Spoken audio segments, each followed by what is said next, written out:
జన్మభూమి మా ఊరు కార్యక్రమంలో భాగంగా విజయనగరం జిల్లా బొండపల్లిలో ముఖ్యమంత్రి చంద్రబాబు మాట్లాడుతున్నారు. ప్రత్యక్షంగా చూద్దాం. సంతకాలు తీసుకోవడం రెడీగా ఉన్నాయా? రెడీగా ఉన్నా. తీసుకోమని చెప్పాను కదా నేను.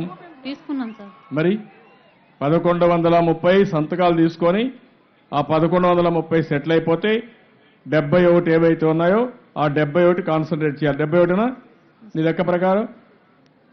ఆడ ఇంకొకరు మైక్ ఇవ్వండి. ఏ టైప్ వీళ్ళు చెప్పిన దానికి మీరు చెప్పిన దానికి వాస్తవం ఎక్కడుందో ఒకసారి ఇవ్వండి మైక్. సార్, బొండపల్లి విలేజ్ నేను గత 35 సంవత్సరాల నుంచి తెలుగుదేశం పార్టీ సీనియర్ కార్యకర్తగా ఉన్నాను.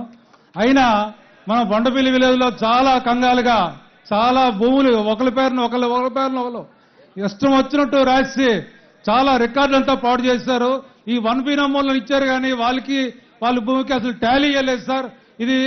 ఇది బొండపల్లి మొత్తం మండలం అంతా ఉంది. అందులో ఎస్పెషల్ గా బొండపల్లి గ్రామం తరఫున చాలా వరస్ట్ గా ఉందని మీకు మనం చేస్తున్నాం సార్. మీ ఊర్లో ఎంతమందిలో తగరాదులు ఉంటాయి?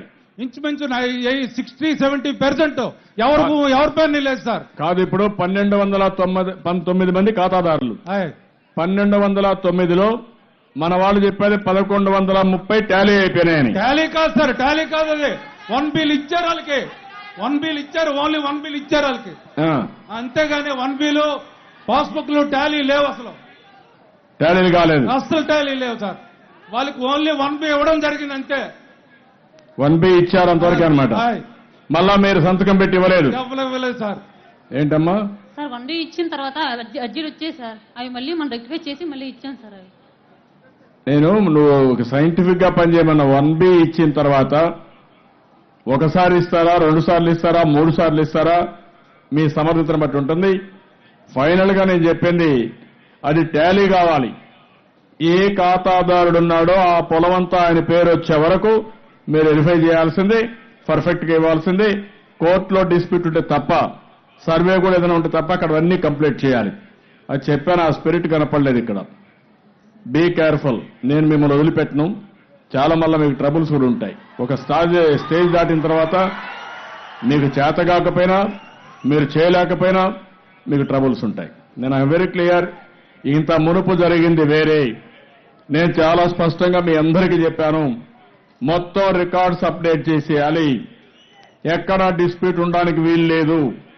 మళ్ళా మీరు ఎవరిని కూడా హెరాస్ చేయడానికి వీలు లేదని చాలా స్పష్టంగా చెప్పాను. కలెక్టర్ గారు మీరు రాసుకొని అవసరమైతే ఒక క్యాంప్ పెట్టి మీరు మొత్తం పూర్తి చేయండి. మీరు కూడా క్లియర్ గా చెప్పండి, పాత రోజులు అయిపోయినాయి, ఇప్పుడు మాత్రం ఎవ్వరు సరిగా పనిచేయకపోయినా, ఎక్కడన్నా టాలీ కాకపోయినా తప్పకుండా చర్యలు తప్పవు. నేను చాలా స్పష్టంగా చెప్తున్నా.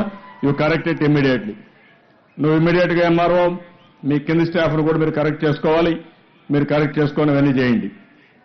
వేరే డిపార్ట్మెంట్ మీద రాలేదంటే మీ మీదనే వస్తున్నాయంటే మీరు ఇంకా మారలేదని దానికి ఉదాహరణ. ఆ విషయం మీరు గుర్తుపెట్టుకోండి. నేను చాలా స్పష్టంగా ఉన్నా. ఏ డిపార్ట్మెంట్ కూడా ఎగ్జామ్షన్ లేదు. అన్ని department has to follow in line. మీరు మంచిగా చేయండి, మిమ్మల్ని అభినందిస్తా, మీకు జిందాబాద్ కొడతా. చేయకపోతే మాత్రం వదిలిపెట్టను. సబ్మిషన్ సార్, బొండపల్లి మండలంకి సంబంధించి ఇప్పటి వరకు క్లియర్గా ఉన్న ఖాతాలన్నీ కూడా నేను క్లియర్ చేశాను సార్. అందరికీ కూడా 1B డిస్ట్రిబ్యూట్. కాదయ్యా, వాళ్ళు అడిగేది 1B ఇచ్చావు కానీ మళ్ళా తీసుకోలేదని. నేను అడిగేది ఏంటంటే 1B ఇచ్చిన తర్వాత అన్ని సార్ట్అవుట్ చేసిన తర్వాత ఈ భూమి నా పేరుతో ఉందని ఖాతాదారు సంతకం ఇవ్వాలా, అవి నేను కంప్యూటరైజ్ చేయాలి. అది ఫైనలైజ్ అయినట్టు లెక్క. అంతవరకు మీరు ఎన్నిసార్లు పోతారో ఏం చేస్తారో నాకు తెలియదు. మీ డిపార్ట్మెంట్ యొక్క బాధ్యత. You have to sort it out. Complete చేయండి. నేను మాత్రం చెప్తున్నా, మళ్ళా అవసరమైతే ఈ పని మీదనే పెడతా, 10 సార్లు పెడతా మీకు. మీ భూమి మీ ఇంటికి. అప్పటికి కూడా చేయకపోతే చాలా ఫర్మ్ గా ఉంటాయి, చాలా స్టబర్డ్ గా ఉంటాయి. జాగ్రత్తగా ఉండండి. మళ్ళా ఒకసారి కంప్లైంట్ రావడానికి వీల్లేదు. ఓకే, నాకు అర్థమైందా? ఆయనకి మైక్ ఇవ్వండి, వారికి మైక్ ఇవ్వండి. నమస్కారం సార్. నాది కనిమెరక 1B ఇచ్చారు సార్. నేను రెక్టిఫికేషన్ కి ఫైల్ అన్ని నాది దస్తావేజులు అన్ని ఇచ్చాను సార్. కన్సర్న్ సెక్రటరీ 6 నెలలు 8 నెలలు అవుతుంది సార్. నేను ఎంఆర్ఓ గారికి చెప్పడం సార్. ఆ సెక్రటరీ గారికి నేను కలవని రోజు లేదు సార్. ఇప్పటికి వచ్చి నాది రెక్టిఫై చేయట్లేదు. నాది ఊరు కూడా సర్వే చేయాలి సార్. ఊరు కూడా కొన్ని తప్పులు ఉన్నాయి సార్. కానీ ఎంఆర్ఓ ఆఫీసులో వారికి మేము ఇచ్చిన కాగితం సెక్రటరీస్ అన్పాపులర్ చేస్తున్నారు ఎంఆర్ఓ అని. అసలు ఇంకా ఎంఆర్ఓ కొంతవరకు మెరుగు, సెక్రటరీస్ మరీ వరస్ట్గా ఉన్నారు సార్. వాళ్ళు అసలు బాధ్యతే లేదండి. తర్వాత మా ఊరు పంచాయతీ సెక్రటరీ జిల్లా కలెక్టర్ హోదా కంటే ఎక్కువ పరిస్థితిలో ఉందండి. పంచాయతీ సెక్రటరీ ఆవిడకి పెన్షన్లు పంచడం తెలియదండి. 4 తర్వాత ఆఫీసర్ గారు వెళ్ళిపోతారండి. మళ్ళీ రేపు 11 గంటలకు వస్తారండి. ఆవిడ సెక్రటరీ గారు చాలా గొప్ప ఆవిడండి. పంచాయతీ సెక్రటరీ గారు ఆవిడ చాలా జిల్లా కలెక్టర్ గారు ఎక్కువ హోదాలో ఉన్నారండి. వాళ్ళు గొప్ప వాళ్ళు అంటే మీరు చాలా మంచోళ్ళు అంటే ఈ ఊరాళ్ళు అంత అమాయకులండి. అదే చెప్పేది, మీరు అమాయకులు కాబట్టి వాళ్ళు గొప్ప వాళ్ళు అయిపోయారు. చాలా గొప్ప వాళ్ళండి. ఓకే, అందరినీ కంట్రోల్ చేద్దాం బ్రదర్, వదిలిపెట్టే సమస్య లేదు. చాలా అండి ఎరెగ్యులర్ అంటే యాత్ర చేదండి ముసలిని. రేపు రండి వెళ్ళిపోండి అని ఎరెగ్యులర్ గా మాట్లాడుతుంది. మీరు కూడా ఆఫీసర్లందరికీ చెప్తున్నాం, మనం కూడా ఒక బాధ్యతతో ప్రవర్తించాలి. ప్రజల్ని గౌరవించేది నేర్చుకుంటే వాళ్ళు కూడా తిరిగి మనల్ని గౌరవిస్తారు. మీరు సంవత్సరానికి ఒకసారి జన్మభూమికి రావాల్సిందే, మధ్యలో కూడా గ్రామాలకు పోవాల్సిందే. టెక్నాలజీ వచ్చింది, అందరం కూడా సెట్ కావాల్సిందే. మీరు ఆ విషయం చూసుకోండి క్లియర్గా. ఓకే తమ్ముడు, మీరు చెప్పేది నాకు అర్థమైంది. దీన్ని మళ్ళా నేను పంపిస్తా, కలెక్టర్కి ఆదేశాలు ఇస్తున్నాను. నాకు సమస్య తీవ్రత అర్థమైంది కాబట్టి దీన్ని వదిలిపెట్టే సమస్య లేదు. లాజికల్ గా తీసుకుపోయే వరకు ఇంకోటి కోరుతున్నా, ఎవ్వరు కూడా ఒక్క పైసా అవినీతి ఇవ్వద్దండి, పైసలు ఇవ్వద్దండి. ఎందుకు ఇవ్వరో నేను చూస్తాను, చేయించే బాధ్యత నేను తీసుకుంటాను. అది కూడా ఎక్కడ ఎవ్వరు ఇవ్వద్దండి, మధ్యవర్తులకి దళారులకి ఎవరికి ఇవ్వద్దండి. మీరు క్లియర్ గా ఉండండి, నేనేం చేయాలి నేను చేపిస్తాను. Okay, next subject.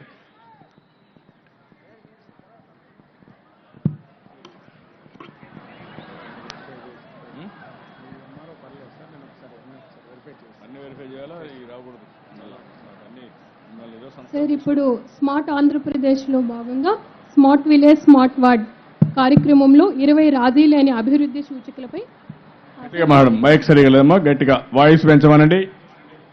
తీసుకోండి, కార్డ్లెస్ కూడా తీసుకోండి.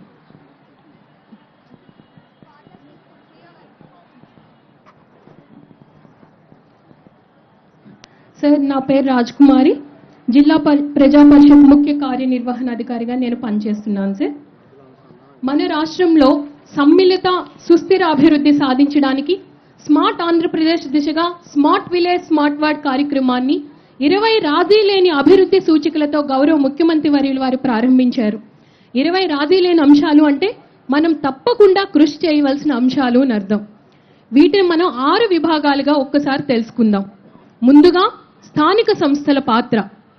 మనం గ్రామాన్ని అభివృద్ధి చేసుకోవాలి, గ్రామస్తులంతా సమిష్టి బాధ్యత మనం తీసుకోవాలి అంటే ముందు అందరం కలవాలి అంటే గ్రామ సభని మనం నిర్వహించుకోవాలి. పంచాయతీరాజ్ యాక్ట్ 1994 అలాగే జీఓఎంఎస్ నెంబర్ 791 ప్రకారం మనం సంవత్సరానికి 4 సార్లు గ్రామ సభను నిర్వహించుకోవాలి.